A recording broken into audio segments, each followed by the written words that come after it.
அனைவருக்கும் வணக்கம். தொடர்ந்து பல ஆன்மீக விஷயங்களை இந்த திருப்புமுனை சேனலில் பார்த்து கொண்டிருக்கிறோம்.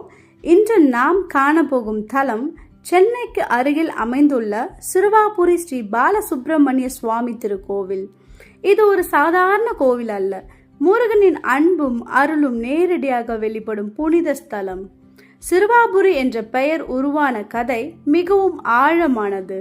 சிறு என்பது சிறிய, வாபுரி என்பது கிராமம். இதன் அர்த்தம் சிறிய கிராமத்தில் பெரும் அருள்.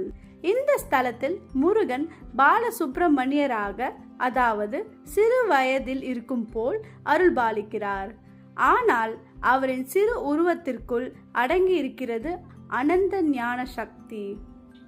புராணத்தில் வரும் கதையின்படி முருகன் இத்தலத்தில் சூரபத்மனை கொன்ற பின் மக்களுக்கு சமாதானம் அளிக்க வந்து சிறுவனாக விளங்கினார். அவர் கருணை, ஞானம், கடல் போல பரந்து அன்பை இங்கு தரிசிக்கலாம். திருமண தடை, கல்வி சிக்கல், வேலை வாய்ப்பு தடை, மன அமைதி இல்லாமை, இவற்றுக்கெல்லாம் சிறுவாபுரி முருகன் அருள் தீர்வாகும். முக்கியமாக ஓம் சரவண பவா என்று மனமாற ஜபிக்கும் பொழுது அவர் பார்வை ஒரு நொடி விழுந்தாலே பக்தனின் வாழ்க்கை முழுவதும் மாறிவிடும் என பக்தர்கள் அனுபவித்துள்ளனர். அதனால்தான் சென்னையில் வாழும் கோடிக்கணக்கான மக்களின் நம்பிக்கை என்னவென்றால், சிறுவாபுரி பாலமுருகன் என் வீட்டு பிள்ளை என்பதுதான். அவரது அருளால் நாம் அனைவரும் மன அமைதி, ஆனந்தம் மற்றும் வெற்றி பெறுவோம். முருகன் அருளால் வாழ்க்கை ஒளிரட்டும்.